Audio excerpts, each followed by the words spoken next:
తాకట్లో ఉన్న మీ బంగారం ఈ రోజు ఎంత ధర చేస్తుందో కొమ్మూరి గోల్డ్ వాళ్ళకి కాల్ చేసి ఫ్రీ గోల్డ్ కాస్ట్ చెక్ చేసి చెప్తారు. But why did this impression happen sir? Because నేను కూడా యాజ్ అ జర్నలిస్ట్ వెళ్ళినప్పుడు కొన్ని కాలనీస్లో చాలా మంది వచ్చి రాత్రికి రాత్రి మాకు నోటీసులు అంటించారు, ఎక్కడ పోవాలి మేము గుండెలు చించుకుని అరుచుకున్న వాళ్ళు చాలా మంది ఉన్నారు. ఇది ఏమైందంటే ఎగ్జాక్ట్లీ ఏం జరిగిందంటే హైడ్రాని ఒక తప్పుగా చూపించడం అనే పరిస్థితి ఫస్ట్ నుంచి జరుగుతుంది. ఎవరు చేశారు దీన్ని? ఎగ్జాక్ట్లీ దాంట్లో ఏముంటుంది, చాలామంది వెస్టెడ్ ఇంట్రెస్ట్లు ఉంటాయి. వెస్టెడ్ ఇంట్రెస్ట్లు ఎవరికి ఉంటాయి? కొంతమంది రాజకీయ పరంగా ఉండే వాళ్ళకి వాళ్ళ పరంగా ఉండొచ్చు, కొంతమంది రియల్ ఎస్టేట్ మాఫియాకి వాళ్ళకు ఉండొచ్చు, సోషల్ మీడియాలో ఎవడికాడు ఏది కొంతమంది వ్యూల కోసం పెట్టేవాడు ఉంటాడు, కొంతమంది హైడ్రా దమ్ముంటే ఇది కూల్చు దమ్ముంటే అది కూల్చని దానికి సో ఏదేదో చెప్పేవాళ్ళు ఉంటారు, ఎవడు దోచినవాడు. కొంతమంది బ్లాక్ మెయిలర్స్ ఉన్నారు సోషల్ మీడియాలో, వాళ్ళు ఆ నెరేటివ్ తీసుకెళ్ళి చాలా మంది మేము కేసులే పెట్టాం కదా కొంతమంది మీద, we filed cases also. So cases register చేయించాం పోలీస్ స్టేషన్స్లో. సో బ్లాక్ మెయిలర్స్ ఉన్నారు, వ్యూస్ కోసం చేసేవాళ్ళు అంటే వాళ్ళకి ఆ డెప్త్ కూడా ఉండదు, అంటే ఒక they don't see the big picture of the ఇదనేది. That is perhaps because sir I'm not defending them, but రాత్రికి రాత్రి ఒక బాడీ ఏర్పడిపోయి ఆ బాడీ తీరుతెన్నులు విధి విధానాలు ఏమిటో జనానికి తెలిసే లోపల బుల్డోజర్లు ప్రత్యక్షం అయిపోయాయి అని ఒక ఫీలింగ్ కలిగింది. ఈ కాన్స్టిట్యూషన్ అథారిటీ ఏంటి అని చాలా మంది అడ్వకేట్స్ అడిగారు.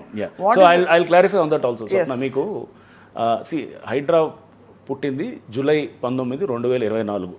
That is the date on which EVDM అనే సంస్థని it was rechristened and I mean new agency has come up as HYDRAA which as a separate department. ఇంతకుముందు జిహెచ్ఎంసీలో ఉండేది.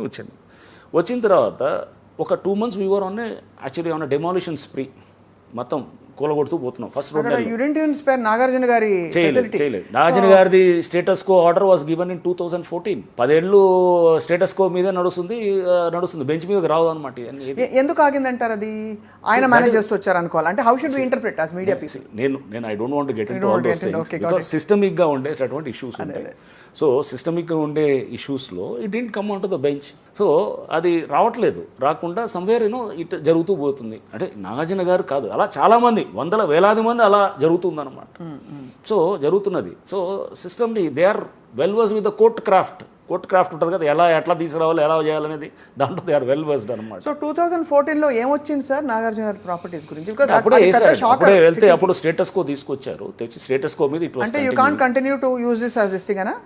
అప్పుడే డిమాలిష్ చేయడానికి ఏదో ట్రై చేస్తే దెన్ వాళ్ళు కోర్టుకు వెళ్ళి దే సెడ్ స్టేటస్ కో అని చెప్పి తీసుకొచ్చిన తర్వాత that was continuing on the status quo అలానే ఉంది. ఇట్ వాస్ నాట్ వేకేటెడ్ తర్వాత status quo. So when it was status quo as per court and law, does Hydraa have the authority to go and barge in and one fine day take the bulldozer? I'm just trying to understand genuinely. అందుకోసం కదా మా మీద contempt వేసింది. వాళ్ళు కూడా status వారు కూడా contempt ఉండింది. బట్ సో కంటెంప్ట్ ఇప్పుడు స్టేటస్ కో ఉంది. So what was your vision sir ఈ విషయంలో ముఖ్యంగా? Now beautiful lake has come up there. Tamilakunta lake అనేది వారి ల్యాండ్ 3 ఎకరాలు 3.5 ఎకరాలు మొత్తం కలుపుకొని అక్కడ వాటర్ బాడీ వచ్చింది. మన మాదాపూర్ ఏరియాలో ఫ్లడ్డింగ్ అవ్వకుండా ఉండడానికి కూడా ఆ చెరువులోకి ఇన్లెట్స్ అన్ని వాటర్ వస్తున్నాయి, అద్భుతమైన వాటర్ వస్తుంది. ఆ శిల్పారామం సర్కిల్ అయితే నరకం. శిల్పారామం సర్కిల్ ఇప్పుడు వాటర్ ఆగదు కదా, ఆగదు. ఎందుకంటే దాని నుంచి ఇన్లెట్స్ తయారు చేసాం. చెరువు చేయాలనే ఊరినే పార్కులు చేయాలని కాదు కదండి. పార్కులో లేకపోతే దాన్ని మీకు ఏదో బ్యూటిఫికేషను కాదు. Fundamental the objective is flood mitigation. అంటే వరద రాకూడదు, అక్కడ చుట్టుపక్కల రోడ్ల మీద నీళ్ళు నిలవకూడదు. ఒకసారి మీకు శిల్పారామం, మాదాపూర్, హైటెక్ సిటీ జంక్షన్లో నీళ్ళు నిలిస్తే కనుక మొత్తం అతలకుతలం అయిపోద్ది. లాజికలీ మనకి వాటర్ కలెక్టింగ్ బాడీస్ లేకపోయి ఇప్పుడు అదే కదా, వర్షం పడుతుంది. ఇప్పుడు ఎలా ఉంటుంది స్వప్న, వర్షం పడుతుంది, వర్షం పడ్డ తర్వాత ఆ నీళ్ళు ఏమైతే పారుతూ మెల్లిగా ఏదో అంటారు కదా, నీరు పల్లం వైపు వెళ్తుంటుంది. So it has to take a gradient, slopes వైపు వెళ్తుంటుంది. వెళ్ళిన కొద్దీ ఎక్కడికి పోవాలా నీరు?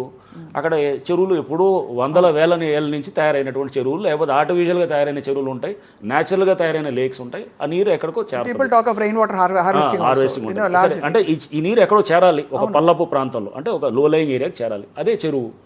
ఆ చెరువును ఆక్రమించేసి మొత్తం పూర్తి చేస్తే నీళ్ళు ఇంకెక్కడ పోతాయి? కాలనీల్లోకి వస్తాయి, రోడ్ల మీద అవుతాయి, మొత్తం జరుగుతాయి. చేసిన తర్వాత సరే ఆ చెరువుని ఆక్రమించడంతో ఏంటి వచ్చే సమస్యలు? మనకి గ్రౌండ్ వాటర్ రీఛార్జ్ అవ్వదు. అసలు మన భూగర్భ జలాలే మొత్తం అడుగంటికి పోయి ఇప్పుడు మనం 1000-2000 అడుగులు దాటితే కూడా మన బోర్లు పడిన పరిస్థితి. ఎందుకు వచ్చింది అని మనం చేసుకున్న పరిస్థితులు. మన పిల్లలకు మనం ఏమి ఇద్దాం మనం అనేది చూడాలి కదా. సో మన పిల్లలు, యంగర్ జనరేషన్స్కి చెరువులు అనే ఫంక్షన్ అనేది ఎంత ఇంపార్టెంట్ అన్నమాట. చెరువులు, పార్కులు, లేకపోతే నాలాల్లో ఉన్న దాంట్లో అడ్డంగా నువ్వు రోడ్డు కట్టేస్తే కనుక వెనకాల ఉన్న ఆ ప్రాంతాలంతా మునిగిపోతాయి. సో దాన్ని మరి తీద్దామా వద్దా? నోటీసు వాళ్ళకి ఇవ్వాలనేది ఇవ్వకూడదు అనేది సుప్రీంకోర్టు చాలా స్పష్టంగా బుల్డోజర్ జస్టిస్ ఇది 2024లో జస్టిస్ గవాయ్ గారు ఇచ్చిన డివిజన్ బెంచ్ జడ్జిమెంట్ అనమాట. సో దట్ వాజ్ యువర్ నేను చెప్పేది అదే para 91 exactly para 91 of the judgement clearly says that you don't need to issue notice and there was no via media. లేదు దట్ క్లియర్గా ఉంది. ఇది ఆ జడ్జిమెంట్ అనే కాదు, జిహెచ్ఎంసీ చట్టంలో ఉంది. 405 GHMC act 405 GHMC act says that ఇది వాటర్ బాడీస్ దీనికి ఇవ్వాల్సిన అవసరం లేదని కూడా ఉంది. సో కోర్టు చెప్పింది కూడా ఇదే పద్ధతి చెప్తున్నాము. చాలా చోట్ల ఉన్నాయి, యూపీలో అదే చట్టాలు ఉన్నాయి, చాలా చోట్ల చట్టాలు ఉన్నాయి. సో మీరు ఇవ్వాల్సిన అవసరం లేదని ప్రొవిజన్స్ కూడా ఉన్నాయి. ఎప్పుడో రాసింది జిహెచ్ఎంసీ చట్టం 1955లో తయారు చేసింది. సో అంటే వాటర్ బాడీస్లో కానీ రోడ్స్ మీద కానీ లేకపోతే certain categories of encroachments nallahs కానీ ఇట్లాంటివన్నీ కూడా తీయకూడదు అనేది ఉందన్నమాట. రైట్, ఇలా ఒకటి ఉండగా నేనేదంటే ఈ కంటెంప్ట్ కేసెస్ అన్నింటినీ ఇలా డివైడ్ చేయాలి. చేసిన తర్వాత సో ఓకే చాలామందికి ఏంటంటే మీరు ఇప్పుడు చెప్తున్నారు అంటే అందరూ బస్సులకు వెళ్తే వాళ్ళందరూ అమ్మో హైడ్రా వస్తుంది అనేది. ఎందుకంటే ఒక తప్పుడు దీన్ని ఎలా తీసుకెళ్లారు, మేము అప్పుడు కూలగొట్టామని చెప్పాం కదా 2 నెలలు. మూసీకి కూడా మమ్మల్ని లింక్ చేశారు. అందరూ అప్పుడు జనాలంతా రోడ్ల మీదకి వచ్చి మూసీల్లో కూడా ధర్నాలు చేసి అంతా చాలా చేశారు. చేసి అసలు మూసీకి హైడ్రాకి సంబంధం లేదని అప్పుడు నేను దానకిషోర్ గారు ప్రిన్సిపల్ సెక్రటరీ ఒక ప్రెస్ మీట్ పెట్టి కూడా చెప్పాం. హైడ్రాకి అసలు మూసీలో లేదు, అసలు మాకు అది వేరు మేము వేరు, అదొక ఏజెన్సీ ఉంటుంది, మేము ఒక ఏజెన్సీ, మేము అసలు హైడ్రాలో యాక్టే చేయదు అసలు.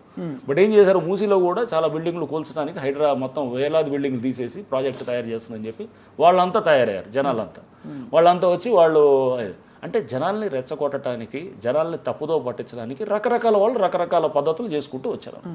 చేసి అంతా హైడ్రా భుజం మీద నుంచి కాల్చడం మొదలెట్టారు. ఈ నేపథ్యంలో హైడ్రా మీరు చూడాలన్నమాట. అంటే హైడ్రాని చూసినప్పుడు హైడ్రా ఎక్కడ కూడా పేదవాళ్ళ ఇల్లు ఎక్కడ కూలగొట్టదు, కూలగొట్టిందే లేదు. ఇదే ఎన్ కన్వెన్షన్ పక్కన బస్తీ ఉంది, టచ్ కూడా చేయలేదు మేము. ఇది 2024లోనే. అండ్ అట్లానే what is the future plan వాళ్ళకి? ఇప్పుడు బస్తీ కూడా మీకు కావాలి. బస్తీలు ఇప్పుడు బతుకమ్మకుంట ఉందండి. బతుకమ్మకుంట 15 ఎకరాల చెరువు, అక్కడ మిగిలిన 5 ఎకరాలు, మిగతా 10 ఎకరాలు ఇల్లు వచ్చేసాయి. వాళ్ళు కూలగొడతారని వాళ్ళు భయపడుతుంటే నేను ఎక్కడికి వెళ్ళి మీటింగ్ పెట్టాను. పెట్టి నేను నాతో పాటు మా అధికారులు అందరూ వచ్చారు. వచ్చి మేము మీటింగ్ పెట్టి విసిట్సి మిమ్మల్ని కట్టుకున్న ఇల్లులు హైడ్రా వచ్చే నాటికి ఎవరైతే ఆల్రెడీ కట్టుకున్న వాళ్ళు ఉన్నారో వాళ్ళని మేము ఎక్కడ తీయము. The biggest land grabbers are usually political leaders. So అంటే I don't in many cases నేను అట్లా నేను I don't want to subscribe to that. Many land grabbers become politicians later.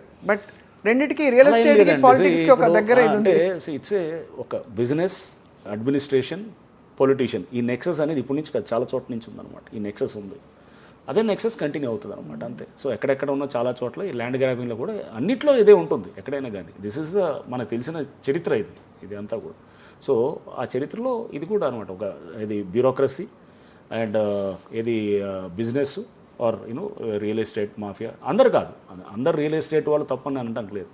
చాలామంది మంచిగా చేసుకునే వాళ్ళు ఉంటారు. కొంతమంది వల్ల ఈ అందరికీ చెడ్డ పేరు వస్తుంది అనమాట.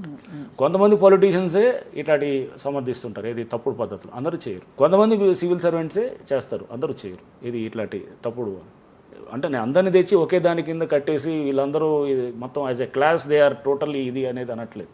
దీంట్లో కొంతమంది మంచి ఉంటారు, చెడు ఉంటారు. సో చెడు ఉండేవాళ్ళు వాళ్ళందరూ ఒక దగ్గర గ్యాంగ్ అయినప్పుడు ఇట్లాంటి ఇష్యూస్ వస్తాయన్నమాట. సుమన్ టీవీలో మీ పర్సనల్ అండ్ బిజినెస్ ప్రమోషన్స్ కోసం కింది నెంబర్కి కాంటాక్ట్ చేయండి.